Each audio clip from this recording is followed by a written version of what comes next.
Last Sunday, the Libris household participated in the yearly ritual of waking up at 6 o'clock in the morning to watch Pokémon Presents. Were you guys hoping for or expecting anything in particular? I can't say that I had many expectations, at least not beyond the usual, events for mobile games or announcing some new character or something like that. Ever since the start of the Switch era, between Let's Go, the remake that's not a remake, DLC instead of an enhanced version for Sword and Shield, and Legends revisiting Sinnoh in a whole new way, I feel like it's really difficult to predict what they'll do next. So I didn't feel confident making any serious predictions. My only solid expectation was that we'd get at least the dates for when BDSP and Legends will get their home compatibility. It's something they've mentioned before, and it feels like it's been long enough, or almost, that it's about time it gets implemented. I did have more specific hopes, though. My ideal scenario would have been that Legends is allowed to live a little longer. I still haven't quite finished Legends, but it does feel like the kind of game that has a lot of room for DLC,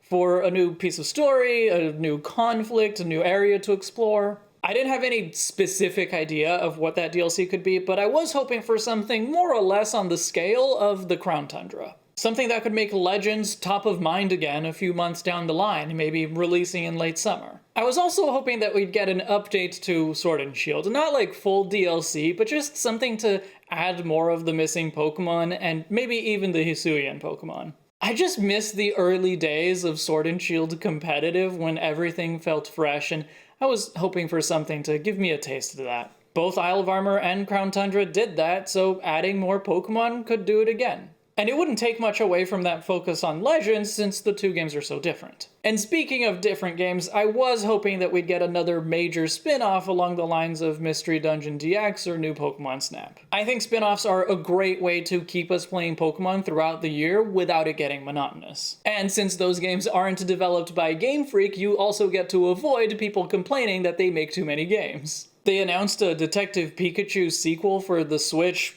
years ago, to the point that I doubt it's ever happening anymore, but that is something I would have liked to see. As for the next generation, I was hoping that we wouldn't hear much. Maybe a hint or just here's what we're working on, and maybe the logos along the lines of the original Sun and Moon reveals. I'm not concerned with them making too many games, or at least not with them not taking enough time. I don't think time is the problem. But we did just get 2 games, and as I said, I was hoping that Legends would get a chance to shine for a little longer. I know some of my hopes were pretty unrealistic, and I really was not expecting them, but I think you can understand why the presentation last Sunday didn't do much for me. We got the usuals, updates in Pokemon Go, Unite, and Cafe Mix, none of which I play. Updates in Pokemon Masters, which I do play, and I'll make a video sometime about why I love it so much, but most of the stuff had already been announced in-game. We got Oak's letter as a mystery gift in BDSP,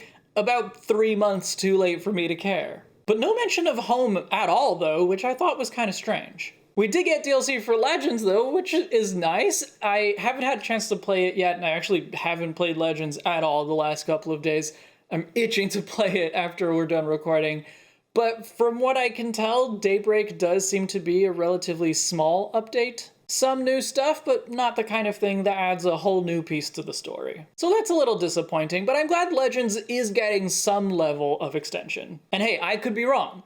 I'll talk more about it in my Legends journal as I play through it. And the one everyone's been talking about, we did get not just a tease, but a proper announcement of the next set of main series Pokemon games, Pokémon Scarlet and Violet, starters and footage and everything. And I'm kind of indifferent to this set of games at the moment. There are things I like here, for sure.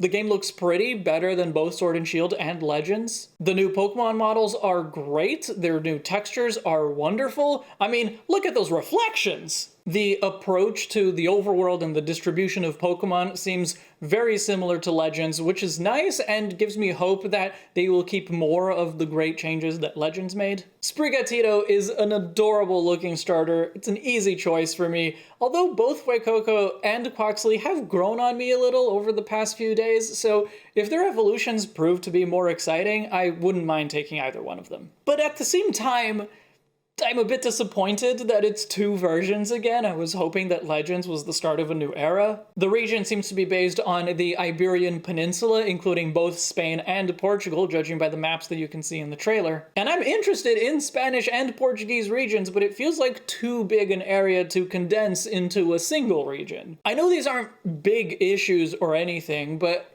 I guess the real problem is that the trailer didn't sell me on the game. Look, it's a Pokemon game, it's main series, I'm probably going to play it, but I haven't been given a reason to get excited. After the overall disappointing experience of Sword and Shield, a game that I did get excited for pretty early on, I need something more. What about these new games makes them special? This was just the first trailer. I'm sure we will see more later on that will get me excited.